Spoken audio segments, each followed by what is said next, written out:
Assalamualaikum warahmatullahi wabarakatuh. Kelompok kami akan menjelaskan tugas survei perilaku konsumen. Tempat yang kami ambil adalah Cafe Janji Jiwa.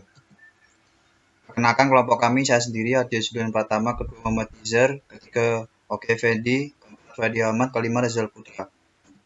Sebelum kita masuk ke pokok bahasan utama survei konsumennya, maka baiknya kita mengetahui seluk-beluk Cafe Janji Jiwa itu seperti apa. Baik, kami akan menjelaskan secara detail tepatnya seperti apa.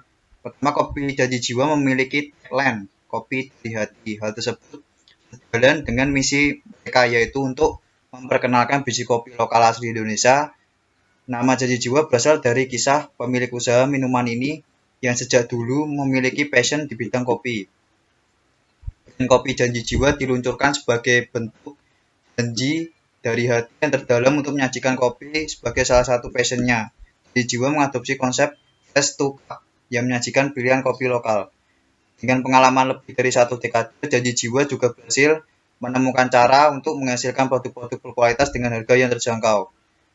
Itu setelah berhasil membuka produk pertamanya pada pertengahan tahun 2018, lalu kopi Janji Jiwa terus berkembang pesat dari hari ke hari hingga saat ini. Janji Jiwa membuka lebih dari 800 outlet di 100 kota berbeda dan berhasil menjual lebih dari 20 juta cup kopi kepada para pencinta kopi di seluruh Indonesia. Pendiri brand kopi Janji Jiwa akan menargetkan membuka hingga 100.000 outlet di tahun 2020 ini. Namun, ada satu sorotan menarik yang sepertinya menjadi ciri khas dari brand ini, yaitu gemar berkolaborasi. Janji Jiwa juga menjadi official coffee partner film Gundala Marketplace, Sneaker, Avenue, dan juga kolaborasi dengan global brand lokal Unlock featuring The Bots. Dalam kesempatan itu kembali kami sampaikan tagline kopi dari hati, yakni tiap gelas kopi yang dibuat berasal dari hati.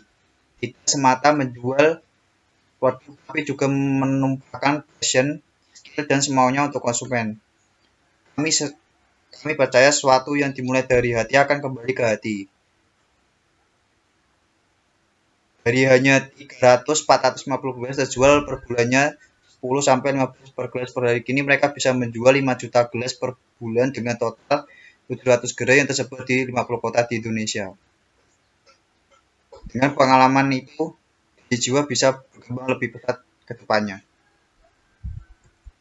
Baik, selanjutnya kita akan membahas hasil observasi kami dari objek perilaku konsumen.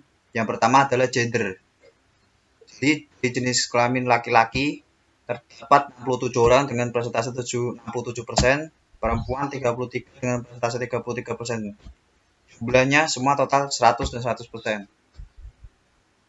Kenapa laki-laki banyak? Seperti yang kita tahu, laki-laki kan kebanyakan menyukai sejenis kopi, sering nongkrong gitu, suka hobinya ngopi gitu. Jadi gak heran kalau laki-laki kebanyakan sering ke tongkrongan kopi-kopi, apalagi ini kopi Janji Jiwa. Selanjutnya menjelaskan dari usia.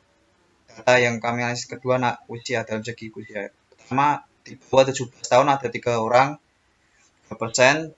Kedua, 17 sampai 20 tahun terdapat 23 orang, 21%.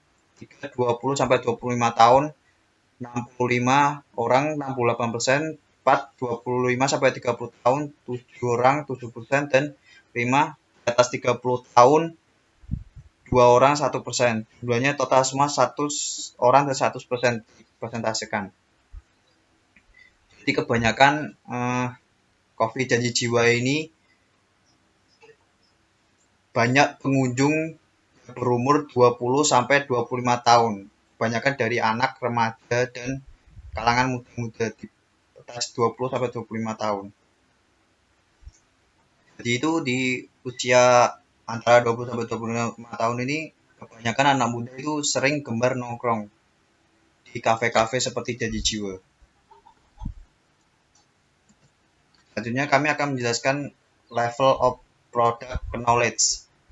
Jadi penilaian dari sini itu dari beberapa tempat nongkrong, 5 tempat nongkrong. Di ranking yang paling diketahui. Jadi diberi ranking 1 sampai 5. kebanyakan ini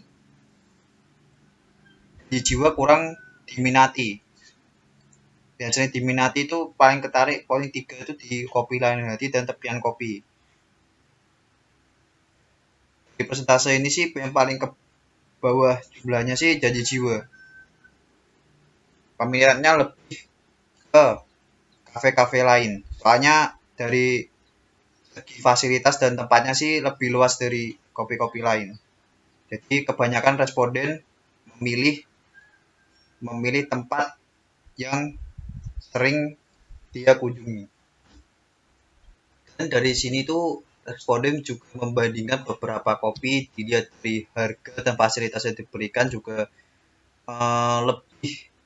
lebih menonjol ke arah kafe lainnya timbang janji jiwa. Selanjutnya saya akan menjelaskan hasil observasi dari segi produk. Jadi bagaimana kualitas pelayanan produk yang diberikan oleh janji jiwa. Ini jadi penilaiannya 5 kategori: sangat berkualitas, cukup berkualitas, tidak berkualitas, dan sangat tidak berkualitas.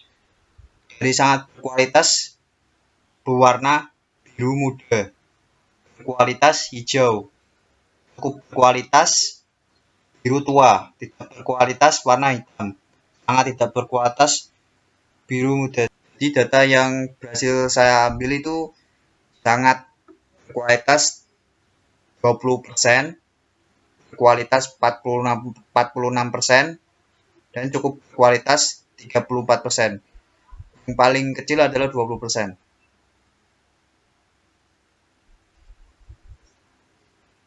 Jadi yang terlihat di sini itu kebanyakan sangat berkualitas, dan cukup berkualitas. Kebanyakan responden di janji jiwa itu memilih berkualitas. Kenapa tidak sangat berkualitas? Karena dari pelayanannya sih nggak terlalu istimewa sih ya. Pasti dari penilaiannya konsumen cukup berkualitas saja sih. Selanjutnya akan dijelaskan oleh teman saya. Ya, saya akan melanjutkan presentasi dari teman saya, yaitu price and place. Harga di kopi janji jiwa sangat terjangkau. Bisa dilihat dari grafik bahwa hanya ada 3% yang sangat tidak terjangkau. Sangat tidak terjangkau itu hanya ada 3%. Lalu sisanya bisa dilihat 5% dari tidak terjangkau. Lalu cukup terjangkau ada 39%. Lalu terjangkau ada 37%. Dan sangat terjangkau ada 16%. Jadi dari statistik ini bisa dilihat bahwa kopi janji jiwa rata-rata harganya memang terjangkau, untuk cukup terjangkau. Bisa dilihat hanya perbandingannya hanya sekitar beberapa persen saja, seperti 39 dan 37 ini bisa dilihat hanya perbandingan kecil saja dan cukup terjangkau. Lalu dari segi lokasi kopi janji jiwa bisa dilihat bahwa tempatnya itu hanya ada 2%, yaitu sangat tidak setuju hanya ada 2%, dan tidak setuju ada 0%. Jadi bisa diambil kesimpulan bahwa lokasi dari kopi janji jiwa ini sangat strategis. Bisa dilihat hanya cukup setuju hanya 12%, lalu yang setuju ada 60%. Jadi hampir semua responden yang menjawab tempatnya itu ada 60% setuju, dan sangat setuju sebesar 26%. Jadi dari ini saya diambil bahwa lokasi kopi janji jiwa itu sangat strategis. Lalu yang selanjutnya ada promosi dan respons. Lalu promosi dari tidak menarik hanya ada 2%, cukup menarik 30%, 22% sangat menarik, dan 46% menarik.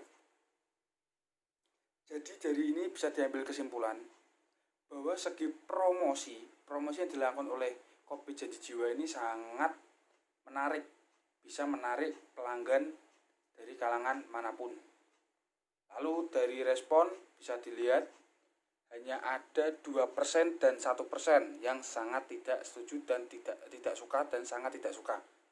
Itu bisa membuktikan bahwa respon dari semua pelanggan kopi Jiwa itu sangat menyukai. Bisa dilihat hanya ada 28% cukup suka, ada 23% suka, dan ada yang suka 46%. Jadi bisa dilihat dari presentasi ini paling besar adalah suka, yaitu sebesar 46%. Next. Lalu bisa dilihat yang selanjutnya adalah customer satisfaction dan customer loyalty. Saya sangat puas dengan produk. Jadi ada pendapat dari sekian banyak responden yang sudah kita tanyai, ada sebesar 17% sangat suka, lalu sangat puas, lalu ada 52% puas, ada 29% cukup puas, tidak puas ada 2%, dan sangat tidak puas adalah 0%. Jadi itu membuktikan bahwa customer ini sangat puas terhadap produk yang ada di kopi Janji Jiwa. Lalu yang selanjutnya ada customer loyalty. Bisa dilihat hanya 12%, 0%, 0% sangat tidak setuju, yang tidak setuju ada 12%, cukup setuju ada 20%, 52% yang sangat setuju, yang sangat setuju ada 16%. Jadi bisa dilihat loyalty dari kopi Janji Jiwa ini sangat tinggi. Next. Baik, selanjutnya adalah penilaian dalam memilih Janji Jiwa dipengaruhi oleh, dari penilaiannya ada 1 sampai 5. Itu dalam rank 1 dari yang kecil dan 5 yang terbesar. Lalu yang pertama adalah dari produk. Dari segi produk itu di grafik ini terlihat bahwa penilaian nomor 2 itu cenderung yang paling tinggi. Artinya produk dari Janji Jiwa itu lumayan baik di kalangan para konsumen. Lalu ada yang nomor 2 ada harga. Faktor yang kedua harga itu kita lihat yang kedua ada penilaian yang terpaling banyak itu 2 sama 3. Artinya harga dari produk Janji Jiwa itu tidak terlalu mahal dan tidak terlalu murah. Artinya standar kafe. Lalu yang ketiga ada promosi. Kalau promosi itu cenderung lebih relevan dari penilaian 2, 3, 4 bahkan 1. Artinya promosi dari Janji Jiwa itu dibilang cukup efektif juga tidak efektif, cuman dibilang pasif juga tidak pasif. Lalu yang terakhir ada lokasi. Kalau penilaian dari lokasi ini kebanyakan ada dominan ke nomor 2. Nomor 2 itu artinya konsumen lebih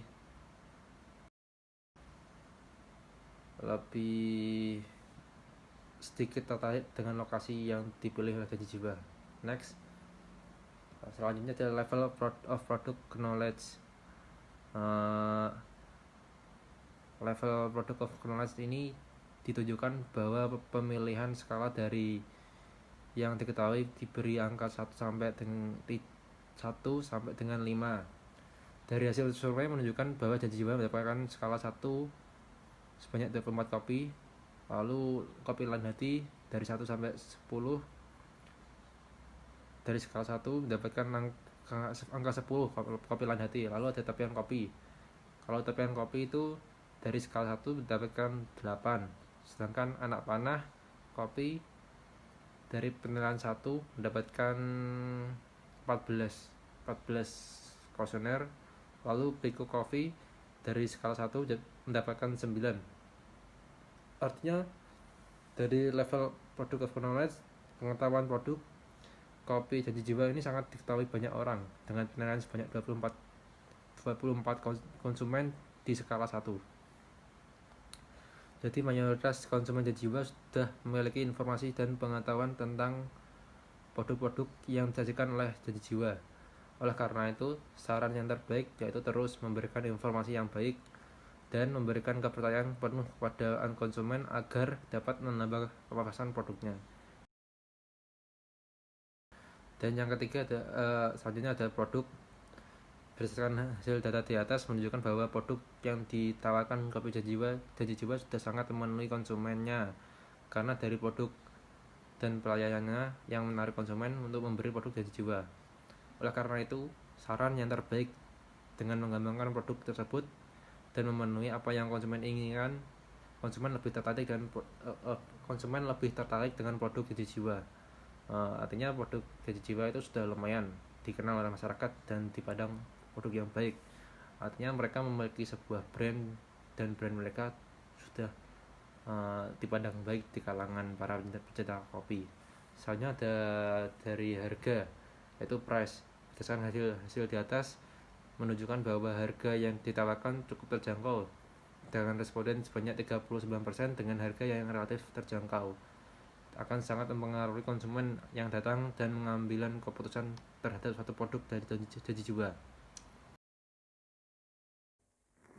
Selanjutnya, berdasarkan hasil di atas menunjukkan bahwa lokasi kopi Janji Jiwa sudah strategis, sehingga konsumen mudah menemukan lokasinya. Oleh karena itu, saran terbaik yaitu dengan menambah kenyamanan lokasinya seperti lahan parkir yang luas, kebersihan, dan lain-lain. Promotion. Berdasarkan hasil di atas menunjukkan bahwa promosi yang dilakukan Janji Jiwa sudah menarik. Dengan adanya promosi akan menambah ketertarikan dari konsumen untuk membeli suatu produk. Oleh karena itu, saran terbaik adalah terus melakukan promosi agar konsumen yang datang lebih banyak. Lalu responsi. Hasil data di atas menyatakan bahwa saya menyukai variasi minuman Janji Jiwa. Dari data tersebut, kami mendapatkan responden memilih sangat suka sebanyak 23%, suka sebanyak 46%, cukup suka sebanyak 28%, tidak suka sebanyak 2%, dan sangat tidak suka sebanyak 1%. Berdasarkan hasil di atas menunjukkan bahwa respon konsumen suka terhadap variasi minuman kopi Janji Jiwa. Respon dari konsumen sangat berpengaruh dalam pembelian produk, sehingga memiliki variasi bagus untuk menarik konsumen. Oleh karena itu, saran terbaik yaitu tetap mempertahankan variasi dan menambah variasi yang diinginkan konsumen untuk meningkatkan rasa kepuasan konsumen. Lalu customer satisfaction. Dari data tersebut, kami mendapatkan responden memilih sangat puas sebanyak 17%, puas sebanyak 52%, cukup puas sebanyak 29%, tidak puas sebanyak 2%, dan sangat tidak puas sebanyak 0%. Berdasarkan hasil di atas menunjukkan bahwa konsumen merasa puas setelah meminum kopi Janji Jiwa. Kepuasan tidak hanya dipengaruhi dari kualitas produk, tapi juga dengan pelayanan serta kenyamanan. Oleh karena itu, saran terbaik tetap menjaga kualitas produk dan meningkatkan pelayanan serta kenyamanannya. Selanjutnya, kemudian ada customer loyalty. Hasil data di atas menyatakan bahwa saya akan mengajak teman atau keluarga untuk nongkrong di Janji Jiwa. Dari data tersebut, kami mendapatkan responden memilih sangat setuju sebanyak 16%, setuju sebanyak 52%, cukup setuju sebanyak 20%, tidak setuju sebanyak 20%, dan sangat tidak setuju 0%. Berdasarkan hasil di atas, menunjukkan bahwa konsumen akan mengajak teman atau keluarga untuk datang kembali, sehingga konsumen yang mengajak merasa puas dan mengajak konsumen lain untuk menikmatinya. Oleh karena itu, saran terbaik yaitu tetap menjaga kualitas pelayanan dan kenyamanannya. Kemudian, environment social stimuli. Hasil data di atas menyatakan bahwa dalam memilih Janji Jiwa, saya dipengaruhi oleh saran teman atau keluarga. Dari data tersebut, kami mendapatkan responden memilih sangat setuju sebanyak 24%, setuju sebanyak 45%, cukup setuju sebanyak 14%, tidak setuju sebanyak 15%, dan sangat tidak setuju 2%. Berdasarkan hasil di atas, menunjukkan bahwa konsumen setuju bahwa dalam memilih produk dipengaruhi oleh saran teman atau keluarga, sehingga peran konsumen yang merasa puas dengan produk sangat berpengaruh dalam pemilihan produk. Oleh karena itu, sarannya tetap mengedepankan kepuasan dan keinginan konsumen agar konsumen merasa puas. Kemudian yang terakhir ada environment physical stimuli. Hasil data di atas, penilaian tentang janji jiwa dipengaruhi oleh produk, harga, promosi, dan lokasi dengan pembelian skala 1 untuk berpengaruh sampai dengan 5 untuk tidak berpengaruh. Untuk produk responden yang banyak memberi skala 2 yaitu sebanyak 33. Untuk harga, responden banyak memberi skala 2 yaitu sebanyak 34. Untuk promosi, responden banyak memberi skala 2 yaitu sebanyak 28. Dan untuk lokasi, responden banyak memberi skala 2 yaitu sebanyak 32. Berdasarkan data di atas menunjukkan bahwa produk, harga, promosi, dan lokasi sangat berpengaruh dalam keputusan konsumen dalam pemilihan produk. Oleh karena itu, tetap meningkatkan kualitas produk, evaluasi pasar, gencar promosi, dan kenyamanan. Sekian presentasi dari kelompok kami. Jika ada kurangnya, kami mohon maaf yang sebesar-besarnya. Wassalamualaikum warahmatullahi wabarakatuh.